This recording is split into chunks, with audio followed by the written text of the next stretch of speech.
My mother's last words to me were, "Never trust a man's promises, trust what's written on paper in black and white." Back then, I didn't understand.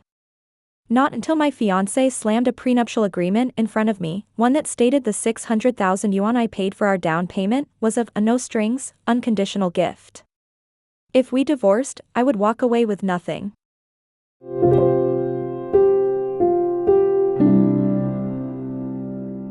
Chapter 1. My mother was hanging on to her final breath, her frail hand gripping mine so tightly it hurt. In her cloudy, fading eyes, a rare moment of absolute clarity broke through. "Anna. I have nothing else to leave you. I've been foolish my whole life. But I can teach you one thing. Never trust the pretty dreams a man paints for you. If you must trust something, trust what's written, plain, unmistakable, in black and white." That sentence became her last wish. And the first rule of my life. My name is Anna. I'm 27, a graduate of one of Eastport City's top law schools. The year I graduated, I held offers from every major firm in the city, my future looked limitless. Then a single sheet of paper, a cancer diagnosis, dragged me straight back down to reality. To take care of my mother, I walked away from a million-yuan career path and took a small job at a community legal aid center near home. 5 years passed. I buried my mother. And I saw the worst sides of humanity. I saw husbands pull the oxygen tubes off dying wives to hide assets. I saw children scatter their parents' ashes while fighting over inheritance. I saw the filth buried inside marriage and blood ties. And I forged myself into steel, tempered by years of handling the ugliest, pettiest grievances imaginable. Chapter 2.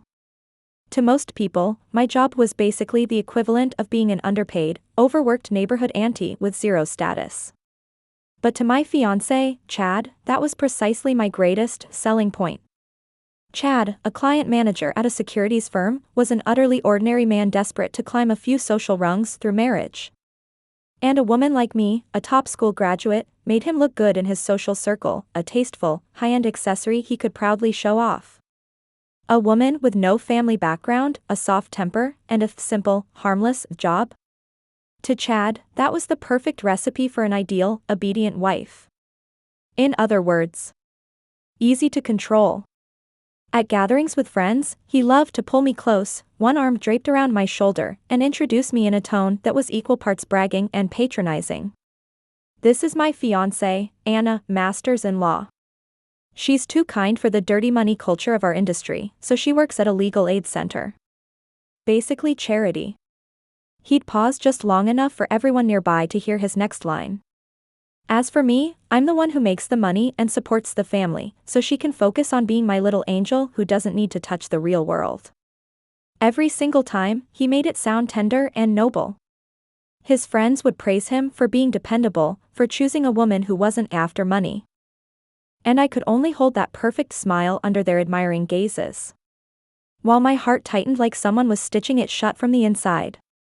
My training, my principles, my profession, all reduced in his mouth to a kind-hearted and angelic, as if my worth only existed because he provided for the family. Late at night, I would try to talk myself out of the hurt. Maybe he just didn't know how to express himself.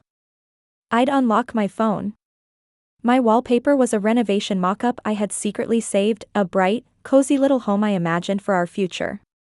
I once believed that if I endured this phase long enough, all the discomfort would be washed away by the happiness waiting ahead. Chapter 3. But the slow, simmering kind of PUA Chad used on me, his mother delivered it in a far more blatant form. Every time we met, my future mother-in-law would start with, "Anna, sweetheart, why are you working so hard? Look at our Chad, just last month he got a 200,000 bonus. That's what, 2 years of your salary? And that job of yours sounds nice when you tell people, but it doesn't bring in real money. After you two get married, you should quit early and focus on taking care of Chad. That's what matters most." At the dinner table, Chad always played the peacemaker.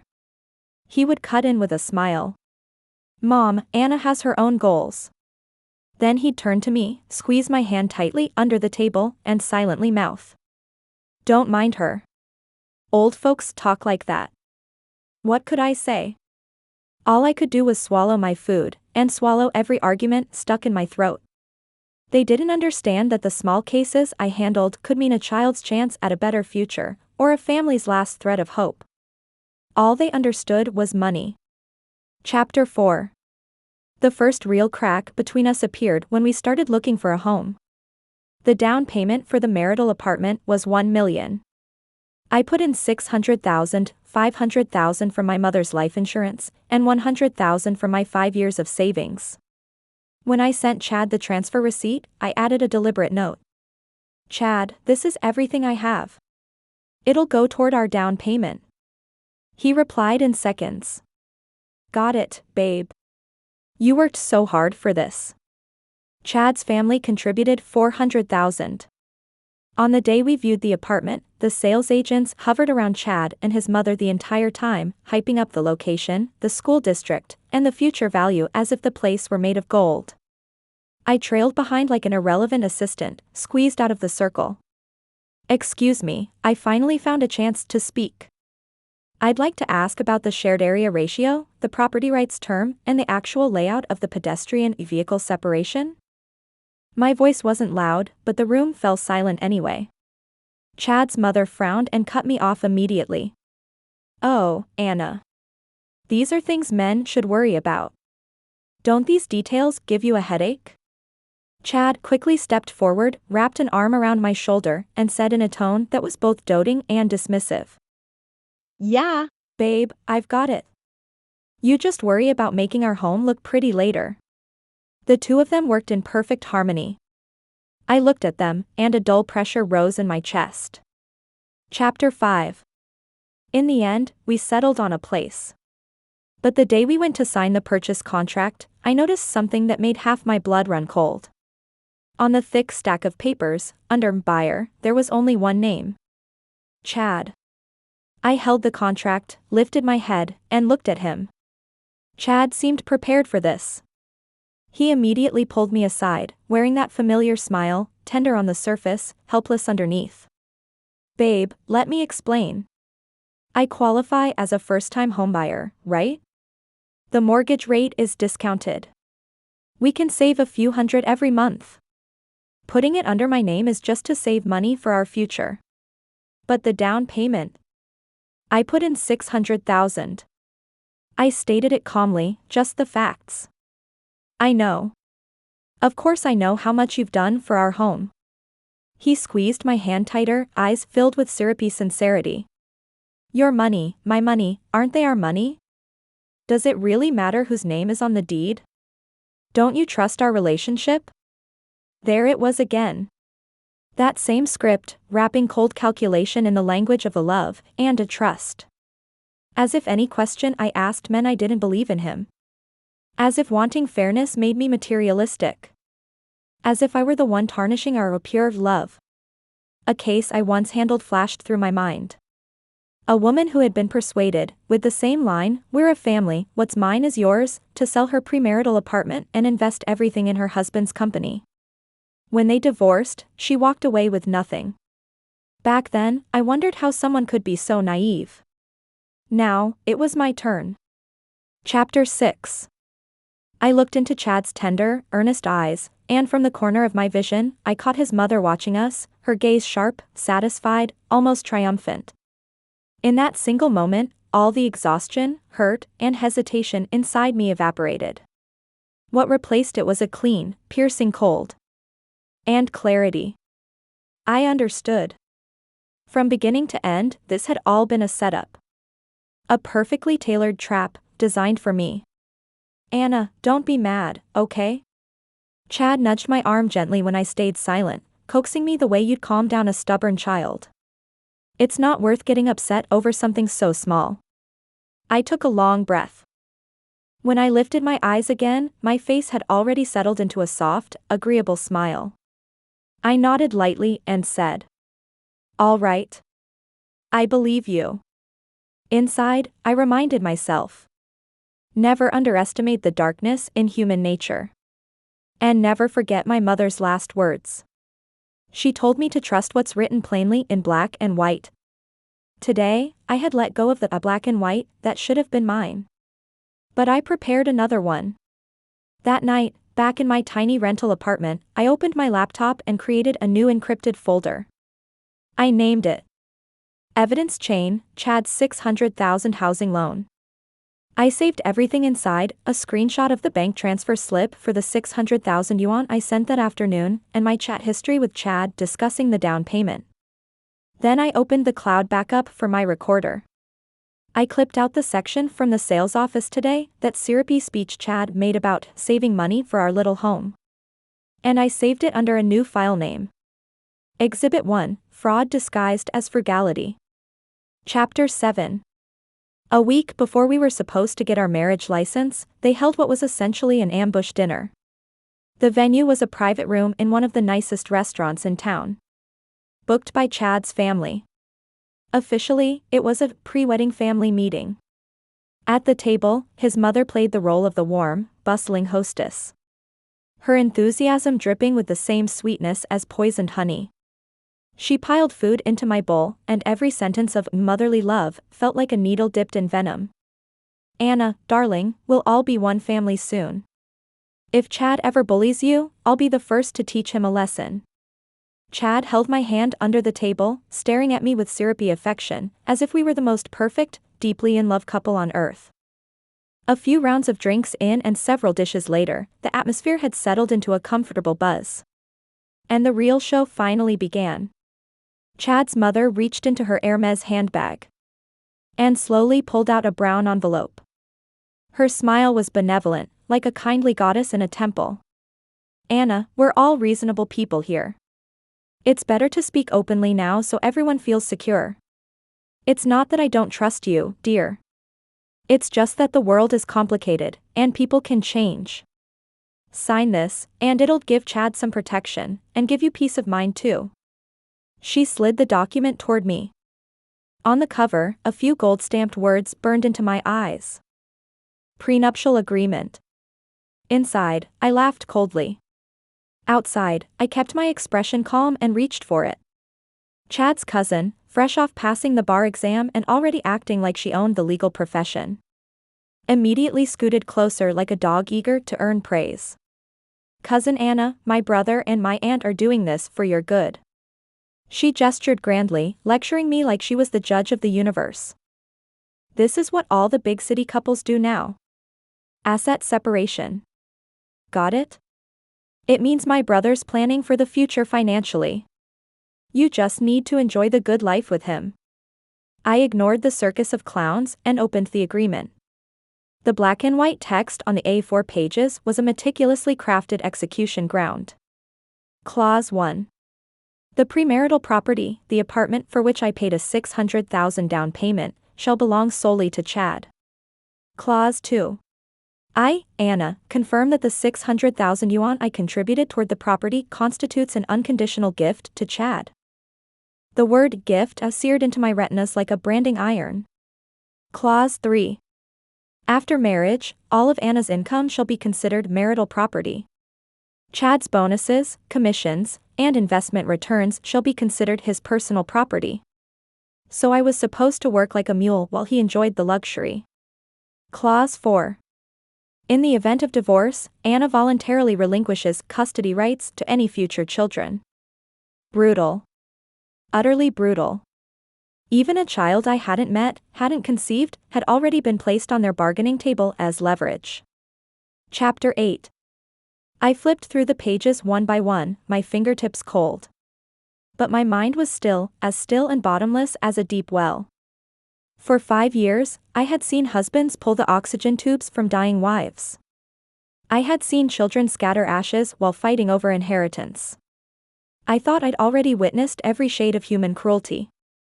I never expected the cruelest version to arrive dressed so neatly and wrapped in the words, "It's for your own good." Seeing that I stayed silent for a long time, Chad took my icy hand and began the performance he excelled at. Anna, don't overthink it. This is just paperwork, just something to put my mom at ease. He lowered his voice, his tone dripping with that fatal charm he relied on. Is our relationship really weaker than a few sheets of paper? You love me so much, don't tell me you can't give me this little bit of trust? His mother chimed in immediately. Exactly, Anna. It's all just procedure. We're family. No one is actually keeping score. Family? I finally finished the last page. And under the weight of all their expectant, evaluative, and faintly triumphant stares, I smiled. Not the gentle, compliant smile I used to give, but a cold one. One laced with pity. A smile that saw through everything. Chapter 9. I didn't respond right away. I simply picked up the damp hand towel on the table and began wiping my fingers, slowly, deliberately, one by one. As if I had just touched something filthy. The room, warm and lively a moment ago, froze solid. Chad's smile stiffened on his face. Are you finished? My voice wasn't loud, but every syllable landed like an ice pick. Chad and his mother were both stunned. Before they could answer, I reached into my bag and took out my recorder. Under their bewildered stares, I pressed the pause button with a crisp click. In the dead silence of the private dining room, that sound hit like a bolt of thunder. Chad. Auntie. And you, cousin. I swept my gaze across the table, letting it settle on each of their faces for a beat. From the moment you brought out this agreement, every single word you said has been recorded. Chad's expression collapsed. Anna, what the hell is that supposed to mean? Nothing, I said mildly. I picked up the agreement and tapped my fingertip on the words, unconditional gift. Once, twice, rhythmically. I just thought I'd give you all a quick legal education.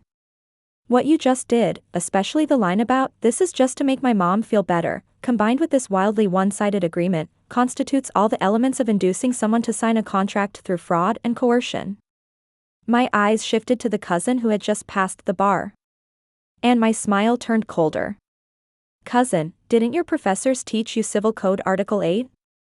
Civil acts must not violate public order and good morals. This agreement lists only my obligations and none of my rights. It blatantly violates the principle of fairness. Stripping me of marital property rights and interfering with my legal custody rights, these clauses are invalid on their face. And you call this financial planning? Did you buy your license? The cousin's face flushed a deep, ugly shade of purple. I didn't bother looking at her again. I turned back to Chad and his mother, both pale as sheets, and flipped the agreement to the last page. I pointed at the gold-embossed law firm logo in the corner. Sterling and Devereaux. One of the top firms in the industry. They bill by the hour, 5 figures to start. To go this far just to cheat someone who supposedly doesn't make much. You really invested in this little scheme. My smile widened. Chapter 10. But unfortunately, I said calmly. This agreement is full of loopholes and blatantly illegal assumptions. At best, it looks like the work of an underpaid intern. What a waste of your money. I paused, letting their horrified, ghost-struck expressions ripen, then dropped the final bomb. Oh, right. I forgot to introduce myself properly. The senior partner of Sterling and Devereaux, attorney Marcus Ellington, is my graduate advisor. Just last week, he was trying to recruit me with a sky-high offer to help him build a new family law division. Before they could react, I pulled out my phone and scrolled to Marcus's number. Then, I hit call. And put it on speaker. The air in the private room felt completely vacuumed out. The call connected, and a calm, authoritative male voice came through clearly. Hello, Anna? Calling me this late, what's going on? Chad and his mother's faces drained from white to gray to the color of ash. I met their collapsing stares and spoke into the phone in a polite, puzzled tone, each word crystal clear. Good evening, Professor Ellington. Sorry to bother you. It's just. I'm looking at a prenuptial agreement issued by your firm, and I found it a little surprising, so I hope to ask the expert himself. I paused, then asked each word with surgical precision. An agreement obtained through fraudulent inducement. With severely unbalanced terms, and clauses that appear to violate the law. Is this a new business direction your firm is expanding into? On the other end, Marcus's voice dropped instantly into raw thunder. Anna. Where are you? Send me that agreement, immediately. Every page. Do not alter a single word.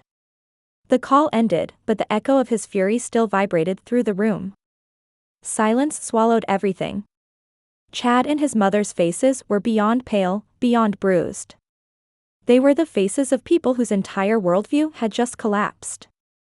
I folded the prenuptial agreement, the one that represented the combined wisdom of their entire family, nice and neat, and slipped it back into the envelope. Then I stood, picked up my bag, and said, "Let's split the bill." I slid 500 yuan under my plate, didn't spare them another glance, and walked out. Behind me came the crash of overturned dishes and Chad's mother's piercing scream. I didn't turn back. I knew the war had just begun. Chapter 11. I underestimated Chad's shamelessness. Or rather, I overestimated the professional bottom line of someone working in finance. Early the next morning, I was jolted awake by a flood of calls from friends. Anna. Check the trending list right now. Hashtag devoted man PUED by Lawmaster girlfriend. I tapped the link. A carefully edited short video was going viral. The star of the video was Chad. He sat in the unfinished shell of our not yet moved into apartment, his posture desolate, eyes red. The camera panned slowly from his haggard profile to the beer cans scattered on the floor. The soundtrack was one of those tear-jerking emo ballads. The caption was a masterpiece of manipulation. I thought love could conquer everything.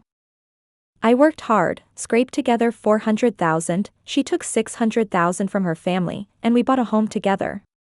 To save a few hundred on mortgage interest, the deed was put in my name, she agreed to it. But I never imagined this would become her evidence that I was scheming against her. My mom only wanted us to sign an agreement to ease everyone's mind. She secretly recorded us, accused us of fraud, and even called her mentor, a top attorney, to threaten my entire family. I'm just an ordinary man. I don't know the law. But I know love. Now I don't know whether to believe in the law or in love. At the end, he added a screenshot of a supposed 400,000 transfer he made to me, along with our old sweet couple photos. The comment section was in absolute chaos. Holy crap, this woman's manipulative as hell. Just because she's got a law degree she thinks she can bully her boyfriend? Recording him? What kind of gold-digging operation is this? Who brings a recorder to a relationship? Poor guy, he looks like such an honest man, totally controlled by this high-educated girl. Who would marry a woman like that? Being with her is like going to court every day. Terrifying. Under Chad's instructions, his friends and relatives rushed into the comments to confirm my supposed crimes. His cousin, the one who had just barely passed the bar exam, jumped in as a legal professional, accusing me of abusing legal knowledge and lacking basic morality. Overnight, I became the internet's public enemy, a scheming, manipulating gold digger. This tactic of Chad's had a name. Reputation assassination. He was trying to drown me in public spit. Before the truth ever had a chance to surface. I didn't argue with them on any platform. A fight in the comments section is the lowest form of combat. Chapter 12. I spent an hour organizing all the evidence into one folder. I named the folder, Gift or Loan. A legal breakdown triggered by a prenuptial agreement. Exhibit 1, my mother's insurance payout statement and 5 years of bank records from my salary account, clearly proving the legal source of the 600,000. Exhibit 2, complete screenshots of my chat history with Chad, including his acknowledgement of receiving the 600,000 for the house, along with every instance of him belittling my profession and emotionally manipulating me. Exhibit 3, a full scanned copy of that loophole-filled prenuptial agreement. I marked every illegal or morally violating clause in red ink and attached the corresponding articles from the Civil Code and the Law on the Protection of Women's Rights. Exhibit 4, the audio recording from the ambush dinner. I didn't include the full recording, only the parts where Chad and his mother said, in their own voices, "This is just to reassure my mom," and "This is a gift." Finally, I turned on my webcam and recorded a 5-minute video. In the video, I wore no makeup. My logic was clear. My tone was calm.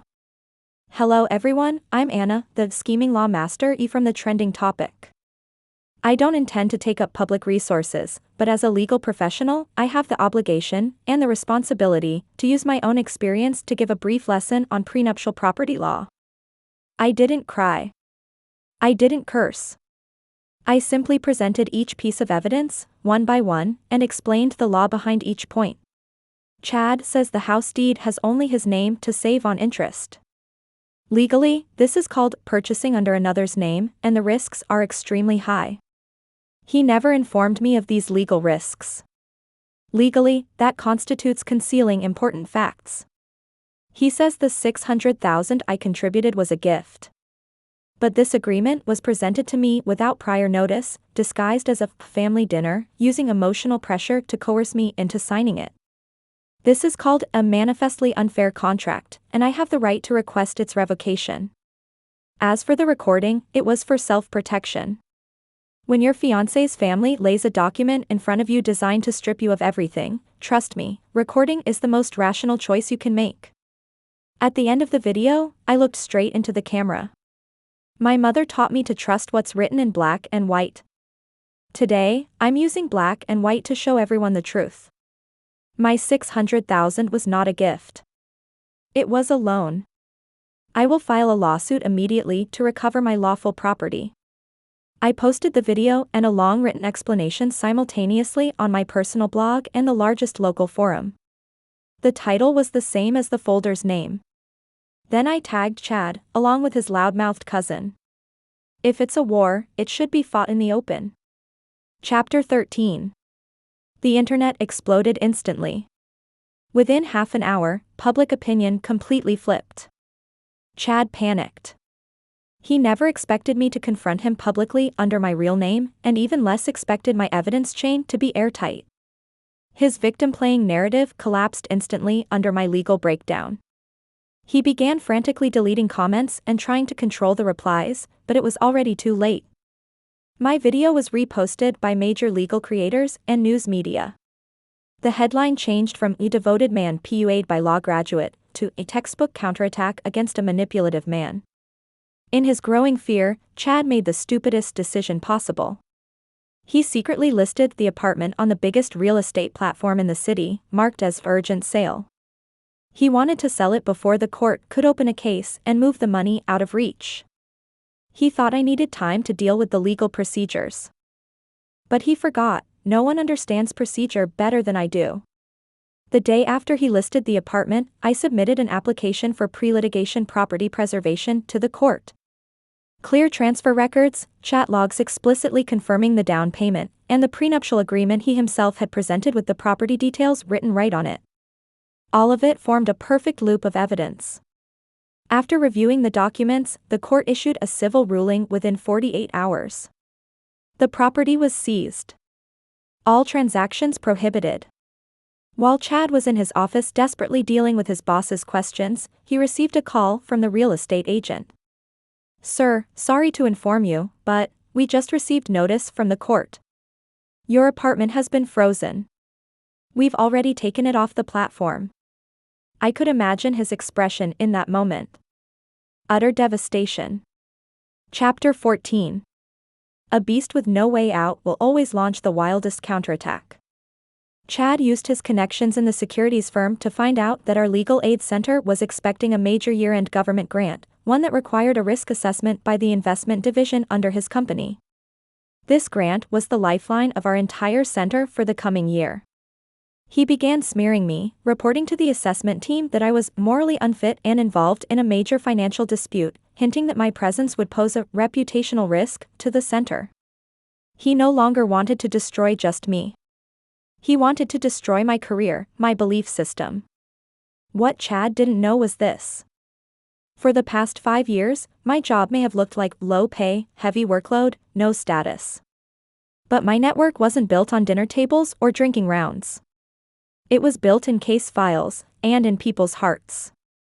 3 days after Chad submitted his slanderous report, a formal letter from the Women's Federation landed directly on the desk of the securities firm's president. The letter highly praised our legal aid center, and me personally, for our outstanding work in protecting the rights of women and children, and stated their intention to establish a long-term strategic partnership with our center. The letter was signed by the newly appointed Director Smith. 3 years ago, she had been a desperate single mother, a victim of domestic violence who had lost custody of her child. I was the one who worked through nights gathering evidence, accompanied her to hearing after hearing, and eventually helped her win back her child, and her life. On the same day, the most influential local newspaper published an in-depth feature. 5 years of a community legal aid lawyer, how a small light reaches the darkest corners. The article described our center's work in detail and interviewed several people we had helped.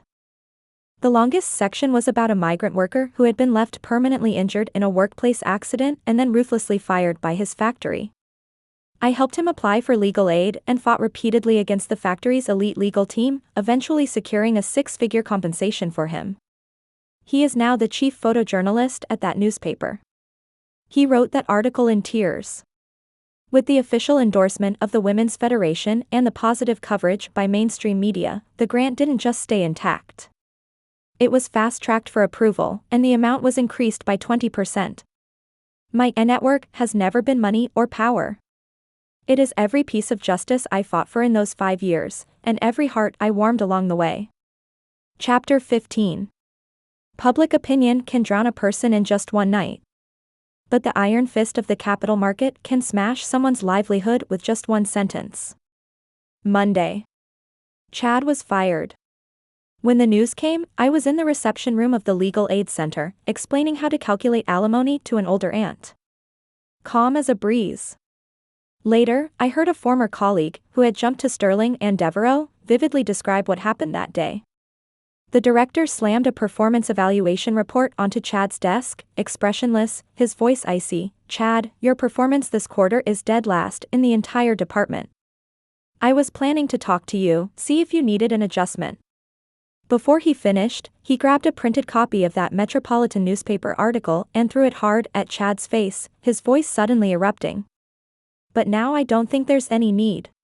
Poor performance is one thing, but you dare drag the company's reputation down with your little personal drama. The hundreds of thousands we spend on PR every year, you think that's for you to clean up your family mess? Because of you, our stock dropped 2 points at market open. 2 points. Do you even know how much money that is?" Chad's face went ashen, and he was still struggling. "Boss, she slandered me. That woman is retaliating." "I don't care who's retaliating against who." The director jabbed a finger at his nose, each word like a verdict. "All I know is that because of you, this company's name is now tied to the scandal of obstructing public welfare. An employee like you, bottom-tier performance, no professional ethics, zero risk awareness, and using the company as your personal weapon, we can't afford to keep. Go to HR, settle your pay, and get out.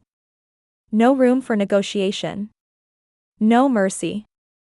The prestigious finance job he was so proud of, the class identity he used to look down on me, evaporated instantly. Carrying a cardboard box, he was escorted out of that towering office building under a mix of sympathetic, disdainful, and gloating stares. Chapter 16. The real nightmare had only just begun. He lost his job, the apartment was frozen, and the court summons had already been delivered.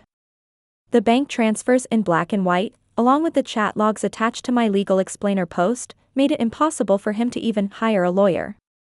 No lawyer wanted to touch a guaranteed loss case and offend Marcus Ellington of Sterling and Devereaux. His polished, middle-class dream shattered overnight like glass on the pavement. The first to break down was Chad's mom. But she didn't wait for me downstairs at my building. She stormed straight into our legal aid center. That afternoon, she charged in like a madwoman, snot, tears, and hysteria, crying and screaming right at my office door. "Anna. You ungrateful snake.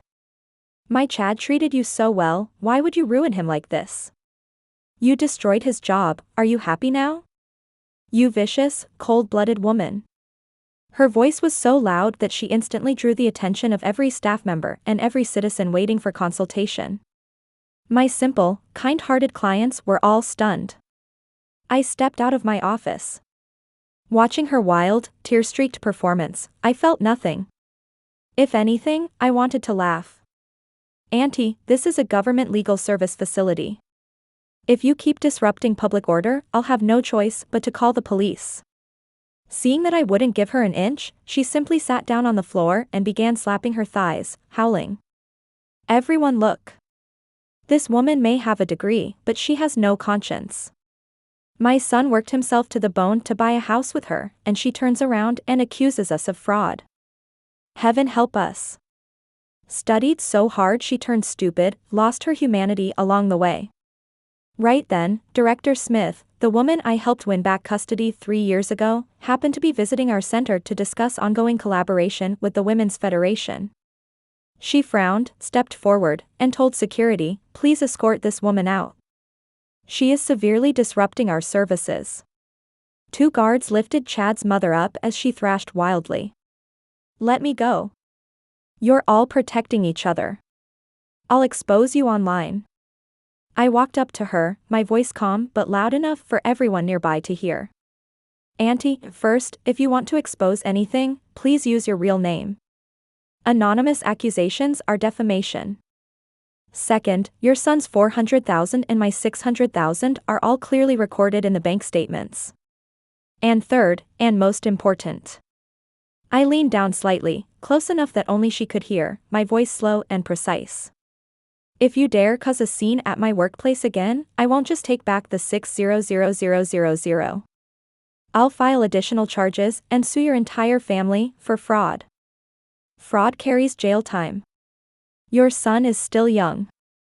I doubt he wants to spend the best years of his life behind bars." Her body froze. The madness in her eyes evaporated instantly, replaced by raw terror. Her whole frame went limp as the guards dragged her away. With his mother's physical combat strategy defeated, Chad began bombarding me with messages. From angry accusations, to nostalgic sweet talk, and finally to incoherent begging. "I was wrong, Anna, I was really wrong. I shouldn't have listened to my mom. Please, please withdraw the lawsuit. I'll do anything if you just drop it. Give me one more chance, let's start over, okay?" Staring at those pathetic words on my screen, I finally sent a reply. "Tomorrow, 3 p.m., the cafe on the corner. Bring your cousin, the one who studied law." Chapter 17. The next day, I arrived early. Same beige trench coat, flawless makeup, calm and unhurried. Chad came with his cousin. In just a few days, he looked 10 years older, unshaven, hollow-eyed. His cousin, on the other hand, looked tense, clutching a little notebook like she was marching onto a battlefield. "Anna." Chad's voice was dry, the bloodshot veins in his eyes crawling like spiderwebs. I ignored him and turned to his cousin instead, smiling. "So? Passed the bar. Do you have your license yet? Are you here today as Chad's legal representative?" Her face went pale, but she forced herself to say, "I'm here to provide legal advice." "Good." I nodded, pulled a document from my bag, and slid it across the table. "A settlement agreement." Chad's eyes lit up instantly, like he'd just been handed a lifeline. I spoke slowly, deliberately. "Things have escalated far enough. I'm tired too. For the sake of what we once had, I'll give you a path out. First, repay the 600,000 I contributed to the down payment. Second, due to your defamatory actions, the damage you caused to my reputation and to our center, and the time and emotional cost of defending myself, you will compensate me an additional 200,000. Third, your mother and you will each handwrite a letter of apology and post them in your moments and in all your family group chats for 3 days. Chad's cousin shot to her feet. "This is extortion. 200,000? Why don't you just rob us?" I lifted my coffee, gently blowing on it, not even bothering to look at her. "Extortion? Cousin, why don't you recite Article 274 of the Criminal Code for me?" This is a lawful civil claim based on your tortious acts. You don't have to agree, no problem. I set the cup down and met her panicked eyes. Then we'll see each other in court. And when we do, I won't just take back the $600,000, I'll hand the judge every piece of evidence I've collected on your attempts to transfer assets and your online defamation. Tell me, do you think the court-ordered damages will be higher or lower than $200,000? Oh, and I almost forgot. Your professor called my professor last week, hoping to get you an internship spot at Sterling and Devereux. Imagine what Attorney Ellington will think when he learns his student helped orchestrate a premarital fraud aimed at his prized mentee. Her face went bloodless in an instant. She collapsed back into her chair, unable to utter a word. Chad panicked completely. He snatched up the agreement like he feared I'd take it away. I'll sign.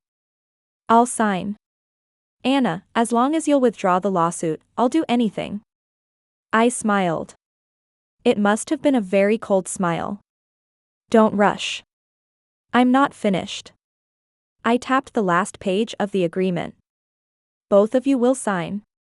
You, as the debtor. And your cousin, as the legal witness to this settlement. Sign it, transfer the money, send the apology letters, and I'll apply to withdraw the case. I placed my voice recorder openly on the table and pressed record. Now, you two can discuss it.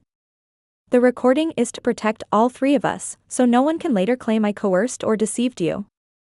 Fair, right? Chad and his cousin stared at the recorder as if it were a venomous snake. But they had no choice. This was their only way out. As they scrambled to pool together money and debated how to phrase their apology letters to sound sincere, but not too humiliating, I lowered my gaze, hiding the cold mockery in my eyes. I picked up my phone and sent a message to Attorney Ellington. Professor, the prey is already in the cage. They've acknowledged the entire settlement on record. This recording is the best evidence of their fraudulent intent and the real harm they caused me. We can now apply for punitive damages. This game, every rule from the beginning has been mine to set. Chapter 18. Chad and his mother moved with terrifying efficiency. 3 days. A heartfelt, tear-stained letter of apology was placed in front of me. In it, Chad was a muddle-headed fool blinded by impulse. His mother was a well-meaning but short-sighted old woman. From beginning to end, they begged me to spare Chad, because he wasn't bad by nature. They even started live streaming their fundraising progress, messaging me every day, 30,000 borrowed today, 20,000 scraped together tomorrow. Their pathetic yet eager tone made it sound as if gathering enough money would earn them a get-out-of-jail-free card. I looked at the letter and smiled. Even now, all they cared about was how to use the smallest cost to extinguish my anger. Unfortunately for them, they prayed to the wrong god. Just when they thought victory was within reach, I received a call from Professor Marcus Ellington. On the other end, his voice was steady as a bell. Anna, the internal review at the firm is complete. The attorney who handled your agreement has been terminated, and the firm is filing with the Bar Association to have his license revoked. To restore the reputation of Sterling and Devereux, and to give you justice, I'll personally represent you. All expenses will be covered by the firm. Holding the phone, I walked to the window. Thank you, Professor. This is what you deserve, he replied, with a faint note of approval in his voice. Your handling was excellent, calm recording, guiding them into admitting fraud themselves, then pinning them down with public opinion and a pre-litigation asset freeze. Anna, many senior lawyers can't do it half as well. I said softly, I learned from the best. No, he said. You learned well because you're you. Prepare yourself. When we go to court, we're not just going to reclaim what's yours, we're going to make sure they understand that greed and stupidity come with a price. After I hung up, I tore their apology letter into tiny pieces. Settlement? My so-called agreement had only been a small escape hole I left for a frightened rat. So it would scramble desperately toward it, only to find a sharpened guillotine waiting on the other side. I needed time for my professor's team to step in, and I needed Chad and his mother to relax completely under the illusion of hope. Now, the blade was ready. Chapter 19. On the day of the hearing, I wore a black suit dress, my heels clicking crisply against the marble floor. Chad and his mother arrived too, bringing along a young, inexperienced lawyer who looked as nervous as a quail. When he saw me, Chad immediately forced a flattering smile, attempting to approach. I gave him a single glance. He froze on the spot. He must have thought today was just a formality before settling. When the judge announced the attorneys for both sides, and the words, Plaintiff's Counsel, Sterling and Devereaux, Marcus Ellington, echoed through the courtroom, Chad's smile instantly solidified and shattered. He and his mother both snapped their heads toward the sound, eyes wide with horror as they stared at the figure who slowly stepped into the counsel's seat behind me. Marcus Ellington. A towering figure in the legal world. Someone who usually appeared only in high-level financial interviews on TV. And now, he was my attorney? Bang. At the defendant's table, the young lawyer dropped his pen straight onto the floor. His face turned chalk white, cold sweat beading across his forehead, his posture stiff like a statue. In the gallery, Chad's law student cousin, who had come with a smirk, ready to watch the show, now sat with her mouth hanging wide open, enough to fit a whole egg. In that moment, I saw it clearly, the emotion called to despair, crawling across their faces, devouring the last bit of luck they had been clinging to. The hearing began. Their lawyer stood up trembling and presented the most ridiculous argument imaginable. Given that my client and the plaintiff were in a romantic relationship, the payment toward the property should be regarded as a gift between lovers. Before he finished, Professor Ellington didn't even stand, he merely lifted his gaze. Tell me, counsel, are you suggesting that my client took her mother's life-saving money and gifted it to an adult male with stable income so he could buy a house under his own name, and then signed an agreement that would leave her penniless? Are you implying my client has no brain, or that the presiding judge and the jury have no intelligence? The young lawyer's face turned the color of pig's liver. He sat down in humiliation, unable to speak another word. Just then, the cousin in the gallery suddenly jumped to her feet, shouting hysterically, "That's not true. My cousin is also a victim. Anna is the manipulative one, she planned this from the start, she lured us." Order. The judge's gavel slammed down hard as his stern gaze swept across the room. Disrupting courtroom order, bailiffs, remove her. 2 bailiffs dragged the cousin out as she thrashed and screamed, making a complete fool of herself. Chad and his mother had already collapsed limp in their seats. And the show had only just begun. Chapter 20. Professor Ellington rose to his feet and submitted each piece of evidence, his voice calm but every word cutting like a blade. In summary, the defendant's actions constitute fraud of an extremely malicious nature. Therefore, our claims are as follows. First, immediate return of the 600,000 yuan housing payment. Second, interest calculated at 4 times the LPR rate, from the date the funds were transferred. Third, due to the defendant's malicious defamation and attempts to sabotage my client's career, which caused significant emotional harm, we request 200,000 yuan in compensation for emotional distress. We ask the court to uphold all our claims in full. The courtroom fell silent. Chad suddenly lifted his head, eyes bloodshot. He looked at me, lips trembling, as if trying to speak. In the end, his knees buckled, and he slid off his chair entirely, collapsing onto the floor with an animal-like whimper. The gavel struck. The judgment is as follows: all claims of the plaintiff are upheld. It was over. That single strike shattered his family's middle-class dream. They now had to sell the apartment, and even after selling it, they would still owe me a debt they could never repay. But the aftermath of the hearing was far from over.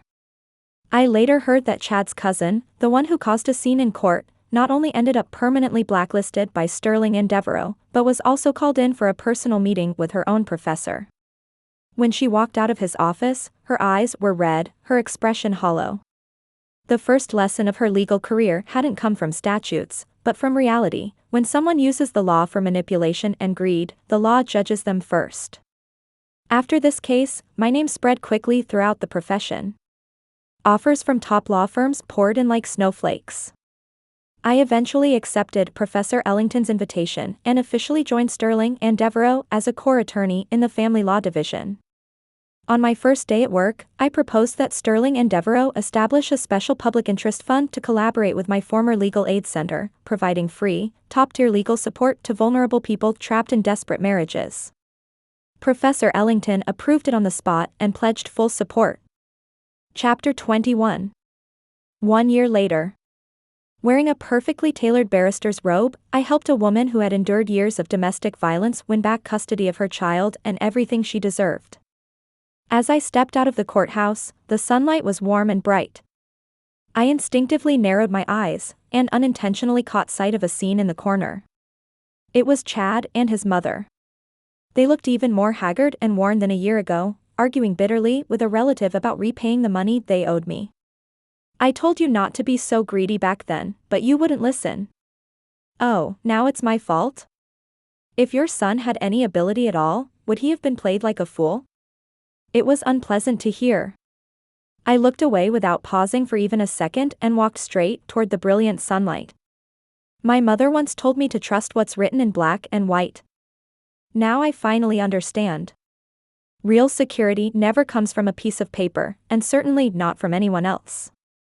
It comes from your own expertise, wisdom, and unbreakable spine, by writing, with your own hands, a judgment over your life that no one can overturn.